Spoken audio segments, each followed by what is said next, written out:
I was not setting out to create this show. And I met this woman who came to learn about how to teach mindfulness, social emotional learning, like kind of kid-friendly neuroscience to her kids.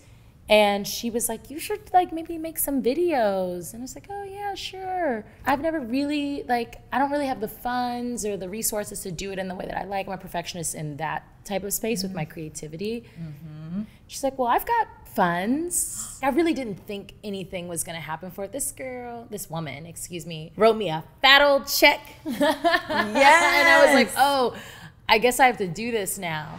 Welcome back to Since 3000. I am Danielle Leslie, and today I'm joined by a true visionary, disruptor, creator, professional hype woman, Yes! my sister. Yes! She is the creator behind an amazing new children's show, Here Now. She's an event personality, worked with so many incredible companies to help them create standout content. To me, you are always giving main character energy. And I'm so glad to have you here with me on the couch. Yes. Welcome, Jasmine Fuego. Hey. Can y'all edit that in? By the way, how are we color coordinate? Like, we didn't plan this. This was not planned. She has the lime green shoes. It's giving mermaid. It's giving. I mean, it's definitely giving animation. I'm like, I don't know. We are like some animated mermaid right now, but we always do this, girl, and I don't hate it. Oh, thank you so much. Thank you. Thanks for having me. Yeah.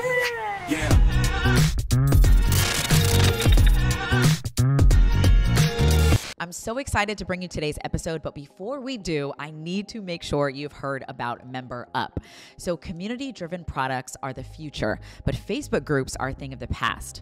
And after 10 plus years in the online education space, I've taken all my learnings and I've built this incredible platform, Member Up. It's a customizable, easy to use, all-in-one platform where you can build a premium course, community, or membership site without the tech headache. Gone are the days of having to duct tape together your content, your community, your payments, all on different platforms. I want you to do me a favor, do yourself a favor, and head over right now to memberup.com/Danielle. And you can get started for free today. I promise you, I can't wait for you to see this platform. It's beautiful.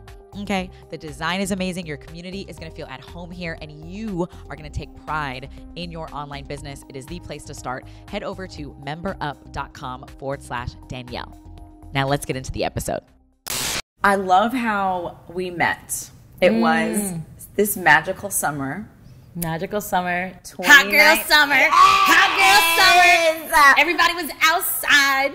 We were at Afropunk. We were. And at the time you were with Afropunk, right? Yes, I was working with Afropunk, managing their social media. Oh my gosh. And I just remember this like magical being coming up. And then we ended up just like spending the rest of the festival with you. The whole And then weekend. we went to like an after party. And since then, we've just like remained friends. You've moved across the country. But you mentioned that was such a magical summer. And there was like a Jasmine then. And you're like, oof. And you were like relishing in that. And I'm curious, like, what were the moments from that summer that made it that magical summer? At the beginning of that summer, I wrote it, and I recently went back and read it in my diary. I wrote, I'm only going to say yes to what feels true. Because I am a person who, I wouldn't necessarily call myself a people pleaser. I'm sure you wouldn't describe me as that either, but I'm someone who cares about a lot of people. And for the people that I care about, I really want to like make sure that they're good. But in life, in many times that's often left me in a position of like giving more than I truly have to give. And I remember that summer I was just depleted. I felt very depleted by a lot of things. And I was coming on like, okay, I'm gonna be for 3 months traveling on my own. I was in New York for most of that time, and then I did 6 weeks in Europe. And I was just like fully— Where in Europe? I did Spain, France, Germany, and Italy. Wow. All by myself. What felt magical was like realizing the power that my no gave so much more power to my yes. Ooh. And I learned how to say no like with authority and with grace that summer. Oh my, okay, so, sorry, this is wild. So, I just spoke with my friend Grace. Yes. And one of the things she spoke about was her no. And I just love that you just said you learned that the no made your yes stronger, and you mentioned with authority and grace. It's like Grace is in the space with us. We know we love Grace. I need to meet Grace because if we're connected through like other people that we both love, and I'm like, I already know, like, as soon as I meet Grace, it's about to be it's about to be on. It's going to be a lot. It's going to be great. Grace, if you're watching this, girl, call me. Because we about to be friends, period. So I love this. So you traveled to Europe for 6 weeks. Mm-hmm. You learned this new yes. It was like a firm yes. It was a really firm yes. It was a fuck yes. Like, there was no maybes that summer. And because my moon is in Libra for the astrology girlies out there. And talk dirty to us, Jasmine. Yes. Well, so for the Libras, we're all about balance, and we're like in diplomats and like weighing out the scales, right? And so I can do that, and I can do that to the point of like inertia, where I'm like, oh, but this could be good, but then if I do that.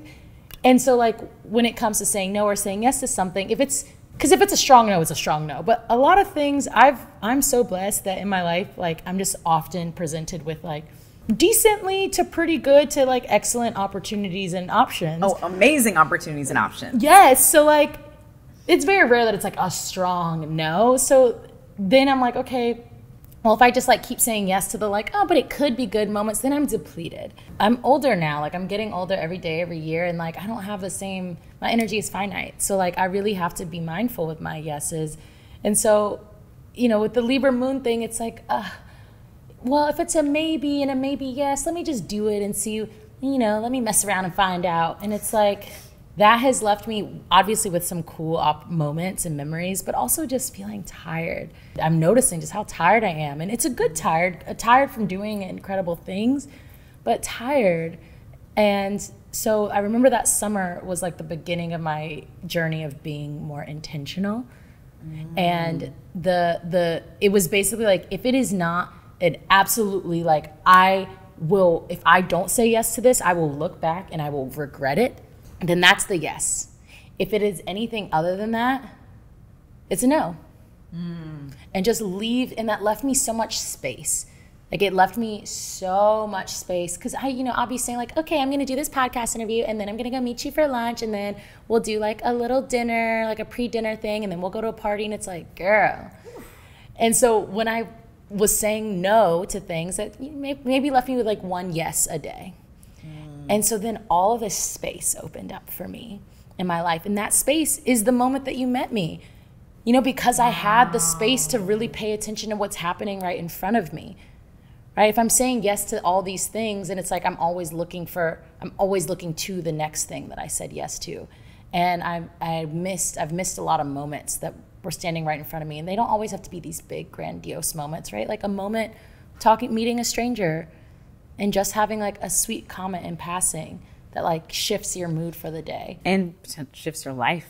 Potentially shifts your life. And so that summer I just had so much space. I remember there were days where like my only goal was to like go to this one bookshop and like get this new book.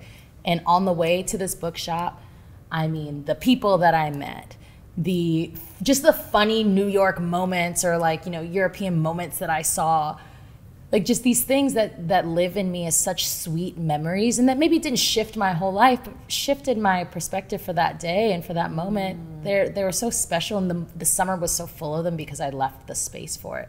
I like really learned, and I learned how to say no without having to then like explain. It's like no is a complete sentence.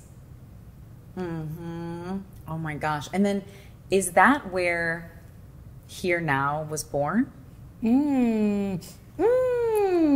Was that where Here Now was born?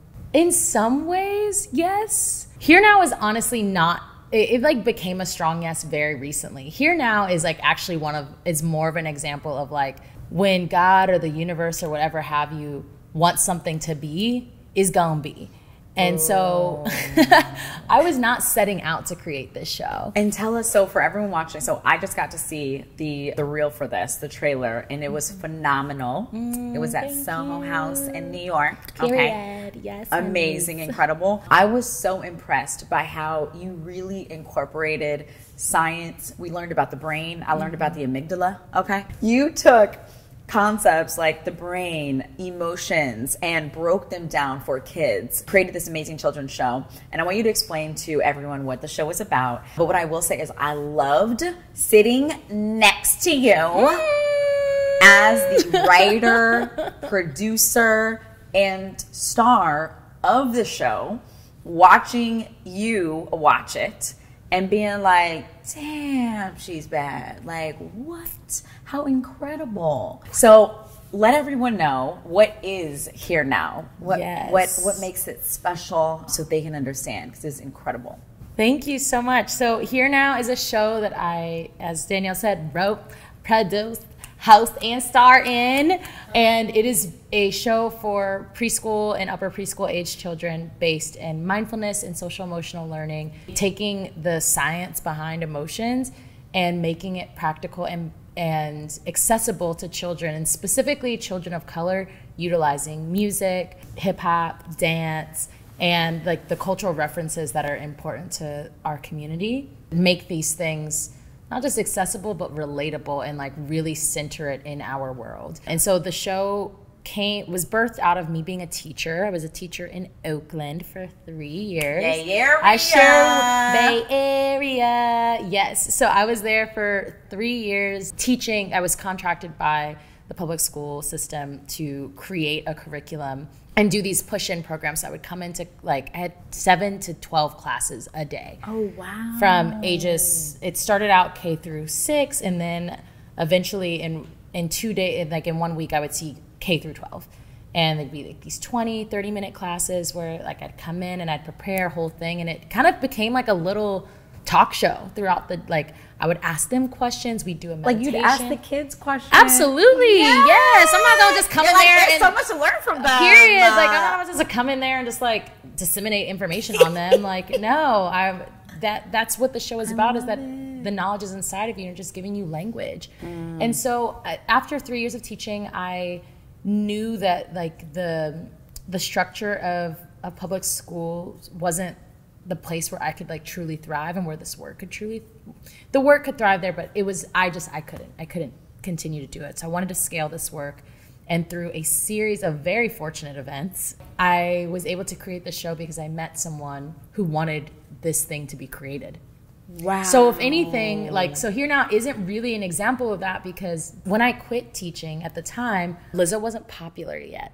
And at the time, I was pursuing my music career, and I had envisioned myself, I basically envisioned like what Lizzo is and who she is in the world and what she stands for. Like, that is, I like envisioned myself as the like body positive, self-love pop star. Yes. This is 2017, 2018. So obviously Lizzo existed, shout out to you, Queen, but she wasn't on the forefront as she is now, and definitely as she became, like, 2019, 2020. So that was actually my vision, my next step after I stopped teaching. And I met and I had been working casually on this like book series, and I met this woman who came to learn about how to teach mindfulness, social emotional learning, like kind of kid-friendly neuroscience to her kids. And she was like, you should like maybe make some videos. And I was like, oh yeah, sure. I've never really, like, I don't really have the funds or the resources to do it in the way that I like. I'm a perfectionist in that type of space with my creativity. She's like, well, I've got funds. And she was like, why don't you just write me a proposal and let's see what happens. And so my mind just went off, and I like conceptualized the show, and like I really didn't think anything was gonna happen for it. This woman, wrote me a fat old check. Yes. And I was like, oh, I guess I have to do this now. Wow. So I enrolled in it made it so real, and I was shook because I was like, girl, like, I just put a couple sentences down. I ain't never written a screen or like a screenplay or a script or any of that. So I enrolled in like an online screenwriting course at like Berkeley City College. I love it. Got like every book, rewatched every episode of Mr. Rogers. Was like, okay, if we're doing, I guess we're doing this now. And created this show. And even then, like, and I was able to like call in every favor that I could to like bring in the right producers and the right talent and the right collaborators. But even after we filmed it, I still was like, okay, like this will probably like live on a YouTube and like a couple of videos might go viral, but like this will probably be it, because writing it was like one of the hardest things I'd ever done. I did a good job, but like. How long did that process take you to write it? 8 months. Whoa. It took 8 months. And that's for like multiple, like a whole season? The 3 episodes that you saw. Wow. It took me a lot of time. Because you were learning in that time also, like you became a student. Yeah, I had to learn like how to take what translating what was happening in class, what I was doing in classrooms into characters, into stories, into plots, and giving those characters their own life and their own backstories. Like that's just, people, they go to school to do that. And it's not easy, and it's not for the faint of heart. And there was like, just in that process alone, I learned so much. And I was like, listen, if this is the farthest I get with this, honestly, I've just learned so much, and like, I'm grateful. And it's kind of been like that with the show. So we created it, it was amazing. And I was like, oh my gosh, like wow, we created something incredible. And there was so much momentum. And then we had meetings lined up with Netflix and Amazon and, you know, all these folks who were interested in it. And then pandemic happened.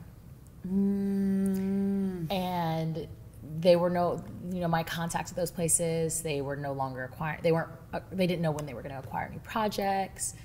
Then, you know, a year later, those people don't work in those places anymore. And I lost a lot of steam for the project. And I'm just really grateful. There were a few key people in my life who were like, no, like, this is amazing. Keep going, keep going. And to be honest, like, for like a year and a half, I just didn't even think about it. I really didn't even think about it. Really? I didn't. I kind of came to a place of like acceptance of like, I did this amazing thing. Yeah. I learned a lot about screenwriting. I like brought in my community. I had this crazy new experience. The person who invested in it, she's really not she wasn't pressing me of like, hey, what are we, she was just like, yeah, it's, you know, I'm happy she's whatever. She didn't care. She wasn't thinking about it. So I wasn't thinking about it. I had so much life happen to me in the pandemic years that it just wasn't in the forefront of my mind until I found out that I got a fellowship from the Soho House on the merits of this project. No way! Did you apply for the fellowship? Someone told me about it last summer, and he was like, you should apply. And I was like, oh, yeah, whatever. The application took maybe 15, 20 minutes. If you're creative and you're watching this, do look it up, the Soho House Fellowship. I filled it out. I applied last August. I heard back in December of 2021. And ever since then, like, the project has gotten a second resurgence. We had a screening at Soho West Hollywood, and the right people were in the room and just opened all these doors. And so that's kind of where we're at now. But like the project it wasn't actually like a strong yes. It's always just been like, okay, I guess I'm doing this. Okay, I guess I'm doing this. And that's one of the examples of like where that can't actually be magical. And so I'm really grateful for that. Now it is just like such a strong, resounding yes, where I'm like, this project wants to happen. Oh, yeah. This project wants to come through, and I actually am blessed that it chose me. So I'm going to just count my blessings and keep taking the steps forward. It chose you. It chose me, but it continues to test every bit of my creativity, patience. Now that I'm in the business part of it, we're like, okay, we've created the proof of concept. We've created this pilot series. We've written the scripts. We've branded it. We've done all these things. We've showed it to people.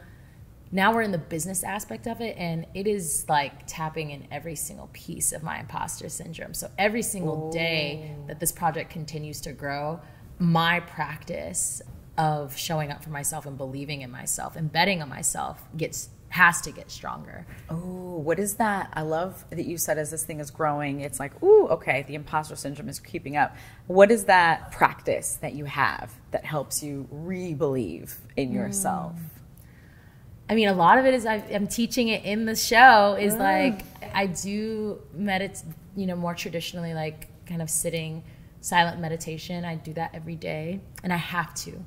And my dream world is doing it for like 20, 30 minutes every day, but like that just so rarely happens. And realistically, like just since I've been in New York for the last 2 weeks, it's been like 3 to 7 minutes. That's what I have. That's where my attention span is at right now. But like, I have to do it. I have to do it every single day.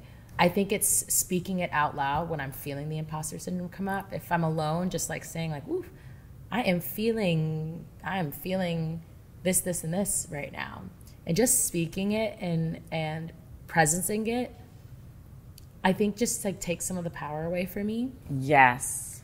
And I'm so blessed that I have such incredible friends, people like you, people like Sean, just so many incredible folks in my life that if that isn't enough, there are so many homies that I can call up and be like, girl, like I'm about to walk into this meeting with Peacock and ooh, I don't know what to do. And she's like, what? No, Jasmine, they need you. What you mean? Absolutely. There is no one. I'm like, have you seen yourself? Like when you said pop star, I'm like, yes. It's like my pronouns are pop star. Pop star. I love how there's no one else who could have created the show you created, the characters you created. Who's everyone's favorite character? Let us know. Mommy Ami. Mommy Ami. Mommy Ami is a snake plant.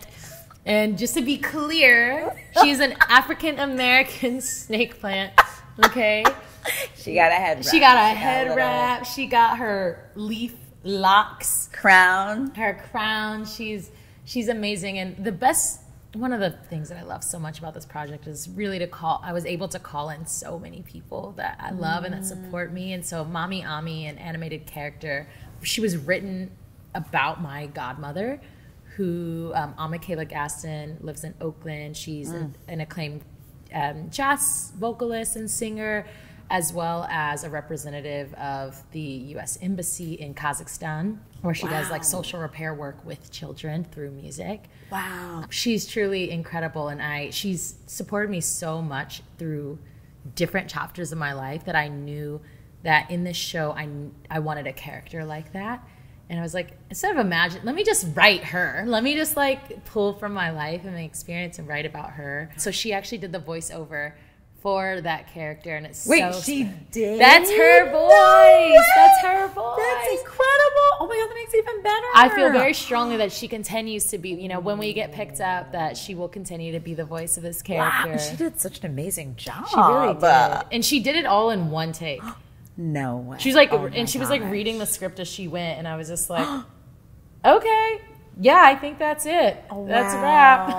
Like, you can go. Thank you so much. So special. I mean, again, so yeah, this Here Now is not an example of my like hard yes, hard no. It's the complete opposite of that. Wow. And that's, that is the exception. That's like that's the kind of stuff that maybe happens. You'll be blessed if it happens once in your life. It's a follow the breadcrumb example. Of like just maybe the understanding the resounding yes in your spirit to like have to do something. There's so many moments where I'm like, it's okay, let's let the project go, and it's like, girl, you better come on back. On now. You better come on back and respond to these emails. You better come on back and make these pitch decks. You better come on back and do these screenings and like really let people into this world that you created. So I'm really grateful. Here Now has since calling in amazing partners, we have developed the project to 2.0. And so the piece that feels so important is that it is for us. Every kid is going to watch it and love it and enjoy it, but it is for Black and Latino children. That's who's centered, that's whose story is prioritized. And I wanted to get a little bit further away from the like being in a suburban house on a big comfy couch setting, those things are magical and they're wonderful, but I wanted to set it in a place that felt more neutral and that like more naturally invoked the energy of like true, authentic, like diverse representation. And so of course I had to set it in Brooklyn, and because music is such a big piece of this show, putting it in like a record store. Oh my gosh, I love this. And I saw clips of you shooting it yesterday. So tell us more, why the record store, and now who is Melody in this new environment? Yeah, so why the record store is like such an easy answer, which is like music felt the most important. What I love about the show is it's helped me bring in every piece of myself that like felt really dissociated from one another. and to bring it all into one project, right? Because I was an educator, but that felt very different than my like life as a musician at the time. And I quit education to pursue music. And like, I'm a badass event and just like producer. I'm a badass producer. I bring together the magic to make the thing happen. And, you know, and I'm a creative and I'm a visionary in that way. And this show gave me the opportunity to bring all those in. And so music, because that was like what I was so focused on when I was creating the show, which is maybe why it took so long, is because I was like, oh, but I was supposed to be writing a new album. Like, I'm supposed to be writing new music. Wow. You know, yes. That is wild. It's wild. Okay. And so music just feels like one of the most important pieces of this show, because it's how we get the message across. Otherwise, it's just, me telling kids about their amygdala and their prefrontal cortex, which is like there's nothing wrong with that, but like, how do we ground it in something that's like, that they actually want to engage with? Yeah. So setting it in a record store felt, one, like an ode to like music history and just honoring like the ways in which we engage with music. And for me, I think a longing for the ways that people had to engage with music when we were like forced to just do vinyl. And granted, I wasn't alive during those times, but I was raised by a woman who like, that's how she raised me to consume or engage with music growing up. So there was that. There was like this nostalgic piece. There's like, you know, like a real marketing piece around like vinyls, 8-tracks, things like that are making a real comeback. So it felt like a moment, like a thing that could connect the youth of this time to their parents and the things that they care about. Got her vinyl. Oh, I got my vinyl waiting for me at I know home. you do. You know Wow. I do. I can't wait. So there's that piece. And then also this concept of like thinking about a type of store, like a type of neighborhood where like music is really such an important piece of it and a piece of the history. So like thinking of the record store as a place that's like a central meeting place for the neighborhood, that's neutral, but also is like a place that feels comforting. That like music is the thing that no matter what language you speak, race, age, like it's one of the things that most people can connect on. And because you just connect it on vibes, you know, sound waves and vibes. Feel it in your body, the frequency. And so you walk into a record store and it's like, okay, like I'm good. Like I'm home here. I feel at home here. And that's what I wanted the show to feel like, and which is why I chose a record store. And then Melody, in the original conception of the show, I played her, but it was because I ran out of money. She's like leaning on that. I ran out of money. She said, I have funds, but not all the funds. Or because you were supposed to play Melody. Well, because I ran out of money. And I was supposed to play her, but the character was written as like more of like a childlike character, which is for me actually I built a lot of resistance around being in the show. And so every time I showed it to people, they're like, oh, well, you clearly have to be in the show. And I was like, but I don't want to be in the show. Like sometimes I want to shake my ass on the internet. Like if I'm playing this like little girl on this kid show, like, you know, that's maybe what led Steve to having to go to college. Steve did not go to college, okay? Steve went to rehab, and shout out to him. But you know, like I just didn't want that for myself. I really didn't. You didn't want to go to college. I didn't want to go to college, girl. So the original character I didn't write it for me, and I played it because it's what needed to be done to get the thing done. But in this new universe where Here Now has evolved into Melody Records, Melody Muse, the lead character and host played by myself, she is the owner of this record store. Yes, she is. And she's like the neighborhood Tia, the titi, the kids in the neighborhood. There's a little stage in there, so it's a way for musicians and guest artists to naturally come in, right? So they're coming in to exchange their records. Maybe they vibe out, play a little song for the kids who just had a hard time. They got into a fight on the playground. You know, just it felt like a setting and the space, and for Melody's character to just like naturally create this vibe that I wanted, which is like a home away from home for everyone in the neighborhood, and to connect on a thing that can connect us all, which is music. Oh my gosh. I can't wait to see the new version of I can't the wait show, to see it either, girl. Original, I mean, the one right now is incredible, and I love this new vision. Hey, this is Danielle Leslie, and I have a question for you. If you are a creative entrepreneur and your business is unique, why are you working with a generic accountant? One of the best decisions I made was who I would partner with on my taxes and my accounting. So if you're a creative entrepreneur, you are growing your business, you're scaling your business, I want to introduce you to Revel. Revel is a firm that can help you whether you're looking to prepare your taxes or you're looking for that year-round support. They will tell you what's happening in your business and why. So if you're tired of being ignored, talked down to, or feeling like you are chasing around your accountant and needing to drive the relationship yourself, it's time for a change. Head over to revelcpa.com, REVELCPA.com. Head on over, fill out their interest form, and make sure you look into working with them. Again, that is revelcpa.com, REVELCPA.com. We all deserve the right firm to partner with. It's been proven that procrastination can be one of our biggest enemies to success. Now, contrary to belief, procrastination is not based on a lack of time management or organizational skills. Procrastination is directly linked to our emotions. Now, the reason I know this is because of Patty Johnston.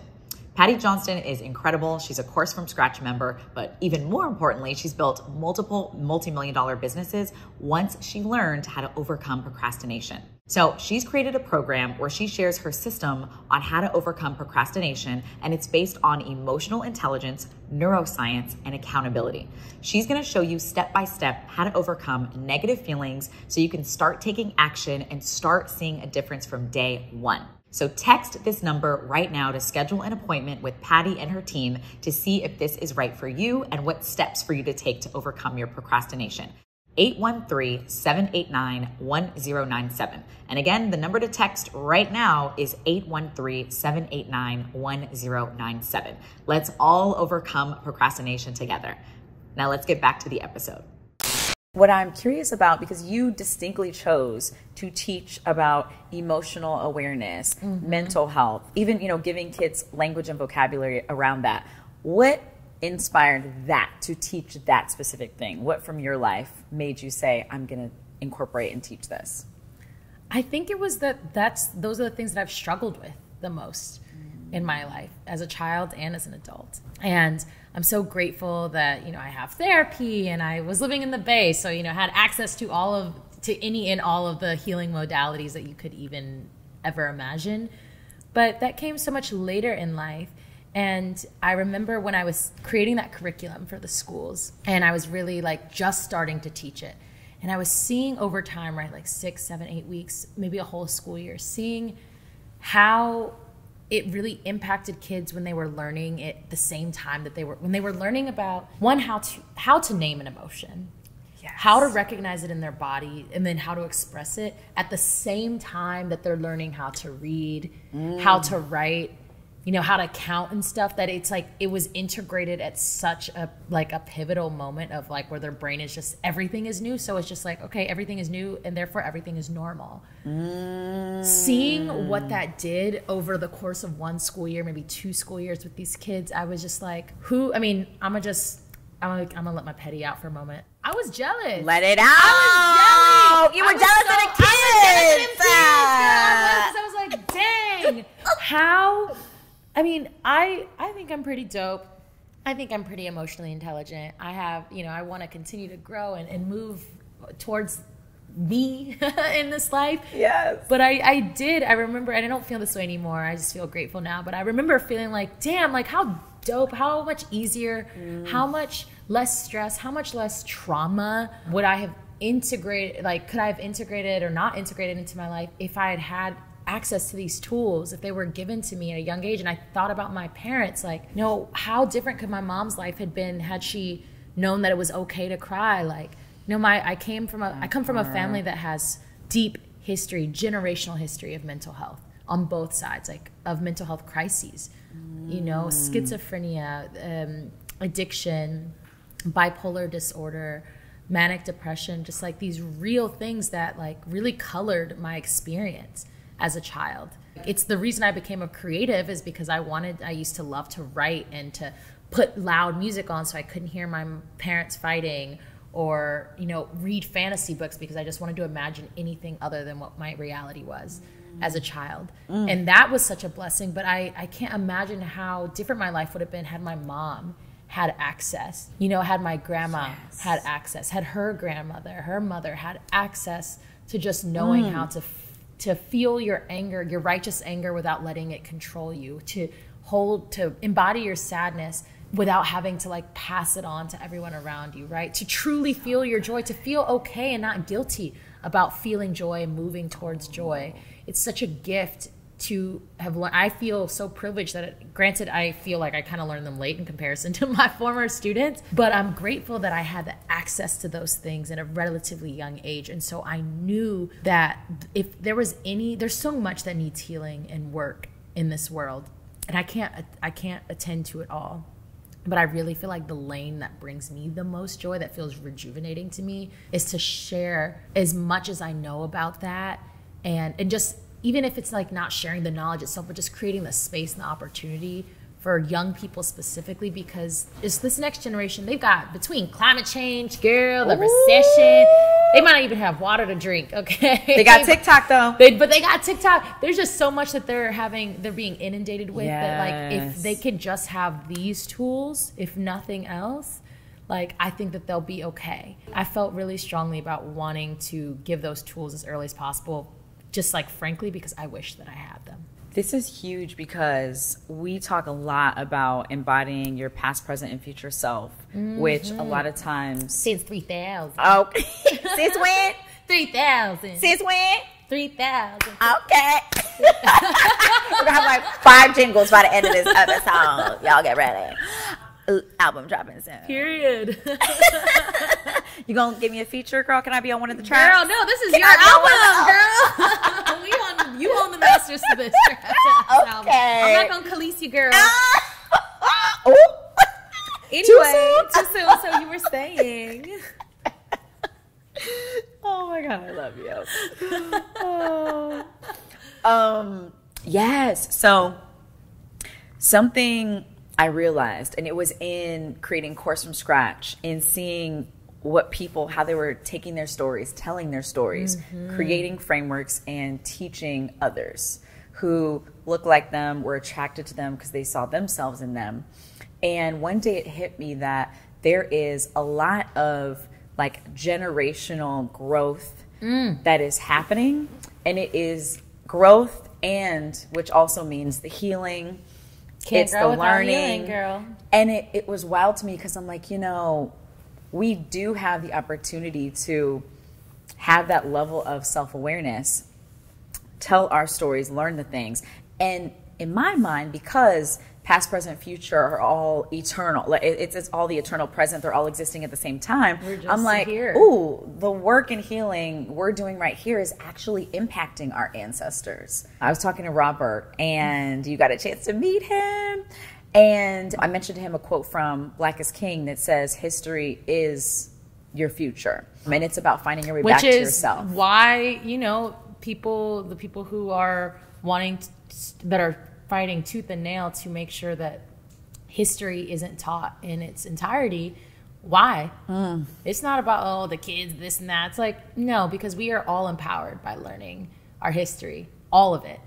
All of it. And nobody's saying that anything, like, nothing is nobody's fault today. Okay, no. But it's about knowing so that we don't repeat it, because otherwise, we'll continue. It's all history, the present, the future. It is all happening at the same time, and we will just recreate it, rebrand it, you know, until we learn collectively the lessons, right? Or until we collectively do the healing. And so it's so important that, like, I think about my ancestors, all the time. Literally all the time. You're like, hey y'all, hey grandma. I do. I think about, and I just want to say that today is actually the 2-year anniversary of my grandma transitioning into the best ancestor that I've ever had. Oh my goodness. It's a very special day. Wow. And I felt her spirit when we had this spontaneous dance moment right before we started recording. I felt her spirit, and I felt it in this way of, like, it's not like, oh, this is just what she would want me to do, is that these are the type of moments that she just did not get to have in her body, but she's having them through me because she is in me. I am her DNA. I'm her spirit. The best parts, truly, I think, I can't take all the credit, but I think the best parts of me I got from her. Oh, wow. And so when I'm dancing, I'm having those spontaneous moments of joy in the midst of just like this crazy world and this crazy time. I am healing not only for me and for my moment and the things that I'm going through in this moment. I know that I'm healing for her. And I never met her mother, but I know that I'm healing for her. And so it's so important. And Course from Scratch, I did it. And I got me a couple little bags from my course, girl. So I'm thank you, girl. Thank you. I did. But one of the best pieces of that was like having to having to tell my story, and going through the drafts of like, the first draft of my first, minimally viable course was like what I thought it should be. And then I showed it to a friend. She was like, yeah, that's not it, Jazz. Wow. Like, it's good. It's totally good. But you're not going with that version of your story. It's the truth. It's technically the truth, but it's a hyper edited version of your story. And the magic of you does not come through to that. And so the type of people you're going to call in through that, from what you've described, aren't going to be the type of, you will call in people, Jasmine, because you that girl.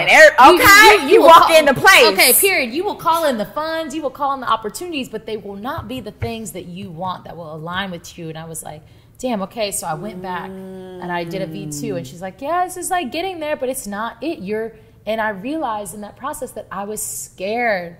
I was scared to tell my story to other people because I haven't told my story to myself. I haven't read my story myself because some of the stuff is painful. Some of the stuff we hold shame, we hold guilt. If we don't say it, then it's like, I think there's this societal like unspoken rule of like, well, if we just don't talk about it, if we don't look about it, it's just not there. It's just not the truth.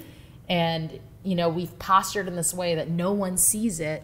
But with the work that I wanted to do with my course when I created it several years ago was I knew I wanted to call in the me's. Similar to with like the kids show, right? I wanted to call in people who had a similar story and who were working through things so that I could share some of the tools that I've learned, but we could learn together. And it took me several drafts of working through that course, of telling my story until I got to, and telling your story doesn't mean you need to like trauma dump on everyone, right? Like people don't have, like that's not what it needs to connect, but it has to be real. It has to be real. It has to come from a place of like, at least for me, humility. And to me, when I think about humility, I think of like true power. Like, yes, this is the area where I shine. These are the things that I've had challenges with. This is how I've risen to the challenges. This is where I've fallen short. And this is what I have to offer in this moment. And it took me like maybe 9 months of just like back and forth with that course with, your pre-recorded guidance. Which girl, your hair changed so many times. Your hair changed so many times. It was amazing. We're like, okay, we're this and we're that and we're that. And your house changed. You moved across the country. It was amazing. But it took me a while to get my story to a place that was like both the truth, but also like distilled. And I wasn't, because I was also like, at first I was like, okay, here's everything. When I was 4 years old and I couldn't ride the bike and I was dyslexic, and it's like, okay. Like, we didn't necessarily know everything. Although that sounds interesting. It was interesting. But yes, so I'm just so grateful. And I think that there's a lot of power in that. And I think that, bringing it back to Melody Records, this children's show, like, I think that like learning about the way that your emotions live in your body, and truly from both the like kind of spiritual standpoint, but also the emotional and the scientific, like, I think it empowers us to get to be more curious about ourselves and what's happening, right? Yes. And paying closer attention to ourselves. And the more that we can normalize that, I think the easier it is for us to be reading and writing our own story in real time. So, it's all connected. That is good. So one of my favorite things I watched recently was Brene Brown's Netflix special. My goodness. My girl. Okay, Listen, audience. She the one. She can come to everything. Brene, and I would let Brene bring some potato salad because she's from Texas and I trust her. She can bring, she can come. When she talked about, emotional granularity, that's essentially what you're helping kids understand. How do we put vocabulary around our feelings beyond, I feel sad, I feel depressed, I feel stressed, I feel anxiety. And in watching that, I realized how limited my vocabulary is around my feelings and how that can be, I'm like, cool. Phase 1 was being able to name it. It was the self-awareness was, okay, I'm feeling it. And then it was, okay, I can name it. And then the next level was, okay, now can we expand our vocabulary? Because if we're naming it these same 4 things, for me, my most favorite ones are stress and anxiety. You feel me? They're like, I know, right? But they're like stair-stepping. They're stair-stepping down where they're like having shorter times with me. But I think like realizing, oh, I have like 2 reoccurring ones, but I wonder how I can address them if I expand my vocabulary to maybe it's not quite stress. Maybe it is excitement. Like maybe it is the overwhelm. Maybe it but at least expanding it, because then I can have an actual conversation with what it truly is. So it really just watching that opened my eyes to be like, you know what? Next time I call it and name it something, let me ask myself, is that what it is, or is it this other thing? And like trying a few other words on. Absolutely. And I think specifically with like, how do I take that thing, right? Because she taught that in like a college level course. It's called, oh my gosh, it's a red book. I have the book now. I can't think of the name Atlas of the Heart? Atlas of the Heart. Thank you. How do I take something that's Atlas of the Heart that is truly like academic, like, you know, this is grad school level writing and reading and understanding to some degree. How do I take that and distill that for a 5-year-old? A 5-year-old who's maybe at a Title I underfunded public school, you know, like how do I write this for them? And it's like putting it in the body, right? So I think a lot of ways it's like step 1 of being able to just have an expanded vocabulary. But then I think also grounding it, because I know for me, I can get so heady because I know so much vocabulary. I be reading, okay? I was dyslexic, but now I can read. But now I can read, y'all. Thank you, LeVar Burton. You know, so I be reading. So I got a very expanded. I'm reading and doing the rainbow. Okay, reading over the rainbow. Reading over the rainbow, and I have a very expanded vocabulary, and so I know a lot of words. And sometimes I can be too smart for my own good because I can just like ruminate on the like, but maybe it's just like get really heady about it, and that's a really slippery slope I think for people who are emotionally intelligent, but then like the emotional avoidance will sometimes be real slick with it and come in that way. It's like, oh, well, if I just thinking about it and I'm trying to like put all these words and these names to it, I don't actually have to feel it. Ultimately, emotions do live, they like birth and like exit through the body. And if we stay in the cerebral, we're never going to get the true lessons and the gifts and or like truly expel them from our body. My approach to it with kids is like always first awareness and like acknowledgement. So like, what is it I remember it was called BAM! Breathe, acknowledge, accept, and move. And that move piece is very important because once you're able to do those pieces that are like very cerebral, you're able to then like, let's go down the stairs. Let's now like, where is it in my body? Because for me, right, the difference between anxiety or like excitement and anxiety, they actually feel very, very similar in my body. And I think that I miscategorize them a lot. And the only way I'm able to really know which one it is and therefore like what needs to, like what my response, what the best response that I have is to like go into my body. Because for me, when I'm anxious, that actually, I feel it actually like a lot more up here. Because it's more of a like, for me, it shows up in my body as just like a, sometimes it'll even show up in like pressure in my head or like in the back of my neck around here, like in my jaws clenching. When I'm feeling excited about something, it actually lives more like kind of like butterflies. Oh. And though they can have, they can be very similar and like it's granular, like the difference. But once I like really go into my body is how I'm able to be like, okay, no. Actually, I'm just really excited for this interview with Danielle. I'm actually really excited to talk to Peacock about this show or excited to talk to these potential buyers about this show. Like, I'm not, there's maybe a little bit of it, but like truly it's excitement and maybe with like a tint and maybe fears like coming in there a little bit. And I feel that in my chest. So like really getting into that relationship with myself and my body and like normalizing that for young people. But yeah, Brene Brown, her work has like influenced me so deeply in my life. And so shout out to Brene. If you are watching this, girl, call me. Call me, Brene. Text me. Call me. Girl, I'm in your DMs. man. Shoot, I've been trying to talk to you. We had a great conversation. So you came over the night that Renaissance dropped.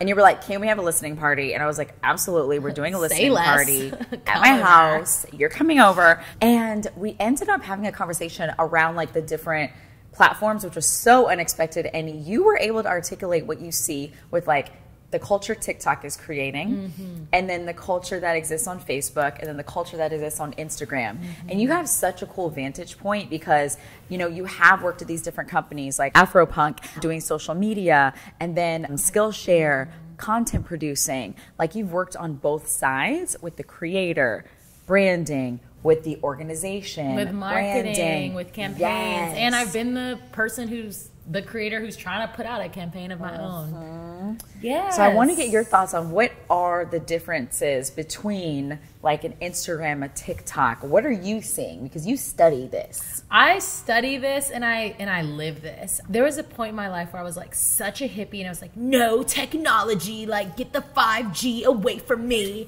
No Wi-Fi in my house. Through working with kids and realizing like, okay, how am I supposed to connect with them is like, I need to know what they care about. Especially once I like moved from elementary school into working with high schoolers for a very short period of time.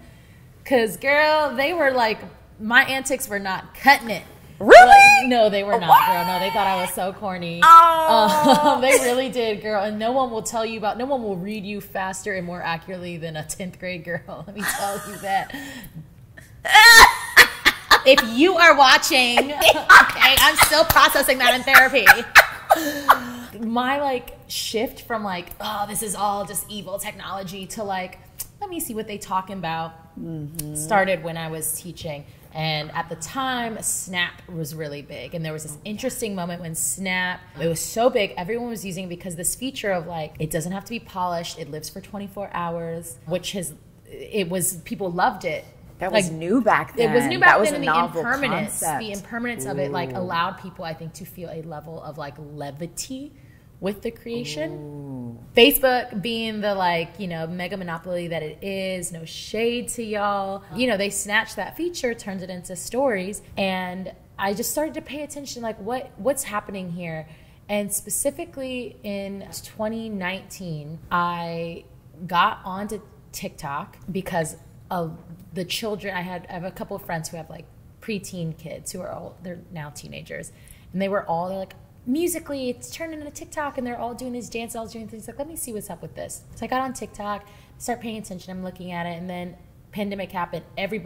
All the people my age are moving on to TikTok, and I started to really, because I got to see the platform in its full expression, I was able to see the ways in which a platform like TikTok and a platform like Instagram are such different places. I think that Instagram, for me, serves as like more personal creative portfolio. As a creative, I know it's probably different for people who are just like, listen, I'm just like Joe Schmo from down the road, and like this is like the you know, steak that I made on my grill, and like I think there's a place for that too. But I think for the creative person, like Instagram really lives, to me, is like a pretty LinkedIn, if you will. Because of the culture around like Instagram being highly curated, I just am a little more precious about what goes on my feed. Now, shout out to them for bringing on that stories feature, because it gives a little bit more of that real, raw, like this is me, this is the moment, and then like you can kind of detach from it, like, all right, 24 hours, it's gonna be gone. It's great that they have that feature. It allows it to feel like some balance, but there is still just a level of pressure, I think, as it relates to Instagram, because it just feels like, because there's so many people on it, and different types of people. I mean, I think that a lot of employers will sometimes ask on job application, what's your handle? You know, and if they don't ask, a lot of them will still, I have friends who are recruiters and they'd be like, yeah, we be looking. And so there's just a level of like preciousness to have around that, which I actually don't think is inherently a bad thing. I don't think that it is. But either way, it's just a more curated experience as a creator, you know, as a person who is posting things or sharing things there. Now, TikTok, this is a whole different world. TikTok is like, listen, I'm doing my hair, doing my makeup, I'm making my tea. You're just here with me. This is what I have to say. Bam. And I might post 340s today. And because of the way that the algorithm works is like, I'm I'm not following anyone. I'm just, the machine is learning what I like to see, what I'm what I'm interacting with. And so it's just showing me the type of stuff that I want from people who I, you know, a creator maybe who has like 300 followers in Paris, but they got some good stuff to say about this new Renaissance album. And so I'm gonna listen. And there's just a way in which I think it allows people to be more real, to be more honest. I think it, because the cadence of posting on TikTok is like, you do 2, 3, 4, 5 a day, that like there just takes a level of pressure off, which I think allows people, if you're creating on TikTok, to just be a little bit more themselves. And I think people feel really liberated by that in this moment, especially in the last couple of years where it feels hard to placate and make something like this curated, like this is how, these are all my wins. It's like, ain't so few of us have been winning.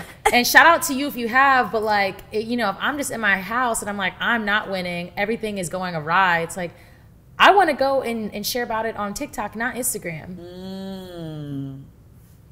So I think that that's just like, and another piece, like more generally, is that TikTok feels like an inside joke. There's culture, there's references that are being created on the app and that live within the app, that even if you take it, save it to your phone and repost it to Instagram, it's just not, it doesn't have the same context, right? Like when you change the context, you change the experience. And so you experience content. I go to them for different things. I go to Instagram to like, hopefully to see my friends and stuff, which, you know, these days, you never Adam know. Mosery, I'm looking at you. I want to see my cousin. She just had a baby. But I'm going to Instagram for that and to post my beautifully, highly curated photos because I still be snapping off on the girlies. Yes. And to check my DMs, you know. But I really want to connect in a very specific way. I be snapping on the girlies. I be snapping on the girlies. Okay, because I want somewhere to post that, and I'm not gonna put that on TikTok or Twitter or anywhere else. I want to put it there. God forbid I put it on Facebook. But you know, when I go to TikTok, I'm looking for entertainment. I'm looking for like affirmation. Even my TikTok right now is just like literally like just all Beyonce. It's like people talking about Beyonce, people trying to analyze, people trying to choreograph, people just like, oh my God, what do you think she meant when she said this and cuff it? It's like, yeah, I don't know. I thought I was the only weird person thinking about that on a Tuesday afternoon. There are different platforms that serve different purposes, and I really hope that there is a world where they both can exist in their own. Okay, and then that was and thank you for attending my TED Talk on my hot takes on social media, everybody. Yeah. So, on Since 3000, we like to time travel. Are you ready to travel with me? I'm literally like, let's go. Come pick me up. So, we're going 10 years, 20 years into the future. Okay? Okay. Maybe 30. Ooh. All right. Yeah, okay, we 61. Let's go. Ooh. Let's go. Okay. Silver facts. Let's do it. Silver facts. So, 51 or 61 Jasmine. What is she doing when she wakes up? Who is she being? Who is she with? What's she looking at? Where's she going? What's her life like? Wow, I got like such a clear, like she is one of them 61-year-old baddies. She wakes up very early and like spends a lot of the morning literally just drinking tea on the porch and doing nothing. And just like sitting and looking out on a beautiful courtyard with like birds and trees, and like has time to herself. Reads if she wants to, chills, stares out into the distance, just like has space.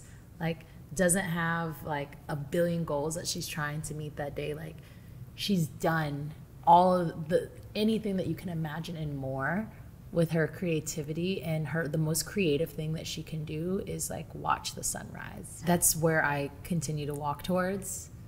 Now I'm about to do all the things before that. I'm about to do all the things before that, but that's how me 30 years from now wakes up and spends my morning. And you know, she maybe has some little grandbabies. Okay. Oh, okay, does she? Wow, okay, well I just said it. Okay, so I guess she does. Wow. We don't know how she got them. But she's got grandbabies. Wow. And what is What were her highlights in her last like 20 years? What had happened? I think that really creating a show that raised, if you will, like raised a generation of kids. Was probably the most momentous thing that she did. And, you know, after that, maybe she created she really loved a podcast moment. She got to like do some red carpets. She got to buy a couple of properties in different countries, start a couple of business ventures. But truly, like, the most impactful thing, but those were all like for fun, to like just to see, like, what's it like? Okay, cool, this is great. Give me a little bag here, give me a little bag there. But I think the work that was the most meaningful to her and to her community and the world was creating a show that went to live on well past her being able to be in it. Thank you for sharing that. Yes. Cheers to her, Silver Fox. That's right. Okay. Thank you. Salud, girl. Wow, we did that. And now it's time for a Tell the Truth Circle. Oop. What is a truth that is just in your heart right now, top of mind, and maybe it's something you haven't yet shared with anyone, and maybe even not with yourself? Girl, don't none of this matter. Ooh. Don't none of this matter. It's all of the things that you're working towards and the goals and this and that. Like, I'm always going to be okay in life. You're always going to be okay in life. Like, it's actually not the things. It's the people, it's the moments, it's these small moments, and like whatever it is right now probably seems really daunting and hard and scary, but like I promise you, when you're like that 61-year-old Jasmine, that you like, you're not gonna remember the like struggle of like not getting this opportunity, or like, you know, not being able to rent the apartment of your dreams, or have the this or the person who like rejected you. Like, it's just like not gonna matter. And so to ground into the moments that bring you joy, you know, giving your homegirl a call and just checking on her, you know, go like taking a slow walk, sleep in if you need to some days, right? Just like, don't go so hard on yourself, because I promise you, you're not gonna remember it.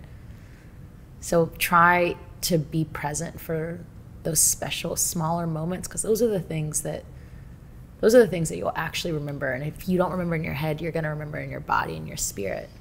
I think that was my truth. I guess that's what I needed to hear today, because girl, I've been tripping. I love that. Thank you. Also, what I'm hearing is do it for the plot.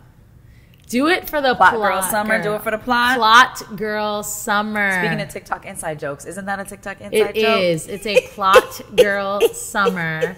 Okay? We're not here for the ending. We're not here for this. Like, let's create this plot. The best stories ever. The best material for our stand-up routines. I'll share, girl. Thank you. Thank you. That's such a good question. Yeah, thank you for answering. Of course. Thank you so much for joining me. This was so fun. Thank you for joining me on the sofa on Since 3000. When people watch this episode, they're going to want to stay updated with what's going on and follow you and be inspired by all this magic, get the vibes. So where is the best place to find you and follow you? Instagram. I mean, yes, Instagram first for the real updates on all the things. So at Jasmine Fuego, JasmineFuego. Because we know how, because of Reading Rainbow. Period. Thank you, Reading Rainbow. Thank you, LeVar. Call me. And I'm Jasmine Fuego on everything. JasmineFuego.com, Jasmine Fuego on TikTok. TikTok is very different content, so you can go there too. Just you know, don't be expecting to get on Instagram. Be ready. And if you want to continue to follow the show, it's at Melody Records. I love it. Thank you so much. Thank you. I love you. I love you too. Listen, sometimes life be lifing, and we do not know what's coming down that road next. Well, that's what happened to me in 2016 when I was unexpectedly laid off from my job.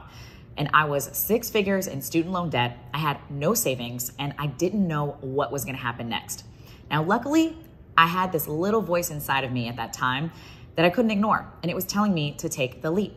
It was saying, use this as your opportunity to build your business. Use this as your opportunity to create your dream life. And so I believe that life happens for us, not to us. And that nudge in my spirit, I should listen to it. Luckily, I did. Fast forward to today, I have a business that's made over $20 million, and I've helped over 10,000 people create their online businesses and their dream lives. So do you want to learn how to turn your story into an online product and launch in 30 days? Head on over to coursefromscratch.com/since3000. I want you to join us on this journey so you can listen to that little voice inside of you too. So go now, do yourself a favor, coursefromscratch.com/since3000.